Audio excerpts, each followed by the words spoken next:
ಸಾಮಾಜಿಕ ಆರ್ಥಿಕ ಸಮೀಕ್ಷೆ ನೆಪದಲ್ಲಿ ರಾಜ್ಯ ಕಾಂಗ್ರೆಸ್ ಸರ್ಕಾರ ಹಿಂದೂಗಳ ಒಗ್ಗಟ್ಟು ಒಡೆಯುವ ಕೆಲಸ ಮಾಡ್ತಾ ಇದೆ. ಹಿಂದೂ ಜಾತಿಗಳ ಕ್ರಿಶ್ಚಿಯನ್ ಎಂದು ಸೇರಿಸಿ ಜಾತಿಗಳ ನಡುವೆ ಕ್ರೈಸ್ತರನ್ನ ನುಗ್ಗಿಸುವ ಹುನ್ನಾರ ನಡೆಸಿದೆ. ಸರ್ಕಾರ ಈ ಪ್ರಯತ್ನ ಕೈಬಿಡಬೇಕು ಎಂದು ಚಿತ್ರದುರ್ಗದ ಬಂಜಾರ ಗುರುಪೀಠದ ಸರ್ದಾರ್ ಸೇವಾಲಾಲ್ ಹೇಳಿದರು. ಹಲವು ಭಾಷೆಗಳ ದೇಶ, ನಮಗೆ ಎಲ್ಲ ಧರ್ಮದ ಬಗ್ಗೆ ಗೌರವ ಇದೆ. ಎಲ್ಲ ಧರ್ಮದ ಬಗ್ಗೆ ಅಪಾರವಾದಂತಹ ಒಂದು ಗೌರವ ಇದೆ.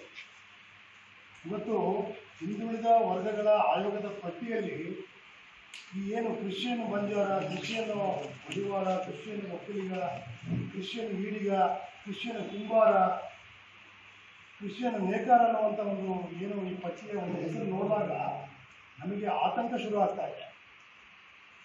ಈ ಶೋಷಿತ ಸಮುದಾಯಗಳನ್ನು ಈಗಾಗಲೇ ಹತ್ತಿಕ್ಕುವಂಥ ಒಂದು ಕೆಲಸ ನಿರಂತರವಾಗಿ ಹಿಂದಿನಿಂದಲೂ ನಡೀತಾನೇ ಇದೆ. ಇವರು ಸಾಮಾಜಿಕವಾಗಿ, ಶೈಕ್ಷಣಿಕವಾಗಿ, ಆರ್ಥಿಕವಾಗಿ ಒಂದು ಮುಖ್ಯವಾಹಿನಿಗೆ ಬರಲಿಕ್ಕೆ ಆಗ್ತಾ ಇಲ್ಲ. ಅದನ್ನು ಮತ್ತೆ ಇದು ಸರ್ಕಾರದ ಏನು ಆದೇಶನ ಅಥವಾ ಸರ್ಕಾರದ ಒಂದು ಪರೋಕ್ಷವಾದಂಥ ಬೆಂಬಲನ ಅಂತ ನಮಗೆ ಅರ್ಥ ಆಗ್ತಾ ಇದೆ. ಇವತ್ತು ನಮ್ಮ ಹಿಂದುಳಿದ ವರ್ಗದ ಸಮುದಾಯಗಳು ನಿನ್ನೆ ತಾನು ನೋಡಿದ್ರಿ, ಬೆಂಗಳೂರು ಮಹಾನಗರದಲ್ಲಿ ಏನು ನಡೀತು.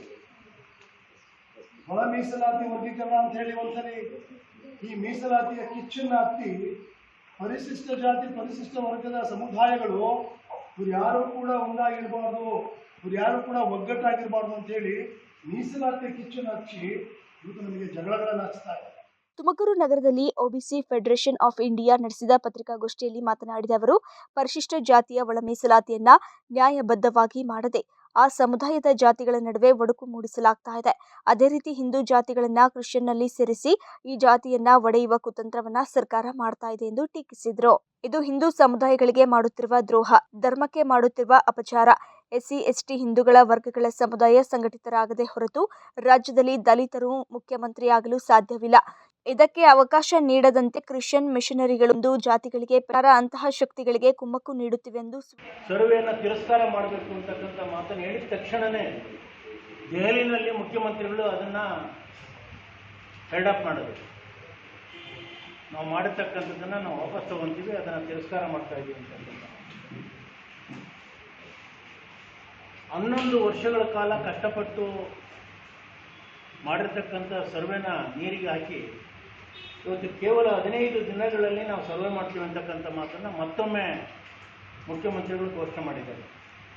ಅದರಲ್ಲಿ ವಿಶೇಷವಾಗಿ ಈ ತಿಂಗಳ 22ರಿಂದ 15 ದಿನಗಳ ಕಾಲದಲ್ಲಿ ನಾವು ಮುಗಿಸ್ಕೊಡ್ತೀವಿ ಅಂತಕ್ಕಂಥ ಮಾತನ್ನು ಕೂಡ ಹೇಳಿದ್ದಾರೆ. ಅದು ಹೇಗೆ ಸಾಧ್ಯ ಅಂತಕ್ಕಂಥದ್ದು ಕರ್ನಾಟಕ ರಾಜ್ಯದ 7 ಕೋಟಿ ಜನರ ಒಂದು ಪ್ರಶ್ನೆ. ಈ ಹಿನ್ನೆಲೆಯಲ್ಲಿ ಜನರಿಗೆ ಸಾಮಾಜಿಕ ಸಮತೋಲನವಾಗಿರ್ತಕ್ಕಂಥ ನ್ಯಾಯವನ್ನು ಕೊಡ್ತಕ್ಕಂಥ ವ್ಯವಸ್ಥೆ ಈ ಸರ್ಕಾರ ಮಾಡಲಿಕ್ಕೆ ಆಗಲ್ಲ ಅಂತಕ್ಕಂಥ ಗೊತ್ತಿದ್ರೂ ಕೂಡ ಅದರ ಜೊತೆಗೆ ನಾವು ಶಾಸಕರಾಗಿ ವಿಧಾನ ಪರಿಷತ್ನಲ್ಲಿ ಕೆಲಸ ಮಾಡಿರ್ತಕ್ಕಂಥ ಒಂದು ಸಂದರ್ಭದಲ್ಲಿ ರಾಜ್ಯ ಸರ್ಕಾರಕ್ಕೆ ಯಾವುದೇ ರೀತಿಯ ಗಣತಿಯನ್ನು, ಜಾತಿ ಗಣತಿಯನ್ನು ಮಾಡಲಿಕ್ಕೆ ಹಕ್ಕಿಲ್ಲ ಅಂತಕ್ಕಂಥದ್ದು ಗೊತ್ತಿರ್ತಕ್ಕಂಥ ವಿಚಾರ. ಇದು ಕೇಂದ್ರ ಸರ್ಕಾರ ಮಾತ್ರ ಮಾಡಲಿಕ್ಕೆ ಸಾಧ್ಯ ಅಂತಕ್ಕಂಥದ್ದು. ಆದರೂ ಕೂಡ ಒಂದು ರಾಜಕೀಯ ವ್ಯವಸ್ಥೆ ಒಳಗಡೆ ತೆಗೆದುಕೊಂಡು ಹೋಗಬೇಕು ಅಂತಕ್ಕಂಥ ಒಂದು ದೃಷ್ಟಿಯಿಂದ ಇವತ್ತಿನ ದಿನ ಜನರಿಗೆ ಮೂಗಿಗೆ ತುಪ್ಪ ಬೆರೆಸ್ತಕ್ಕಂಥ ಕೆಲಸವನ್ನು ಮಾಡ್ತಾ ಇರ್ತಕ್ಕಂಥದ್ದು ಇದು ಘೋರ ಅನ್ಯಾಯ ಅಂತಕ್ಕಂಥ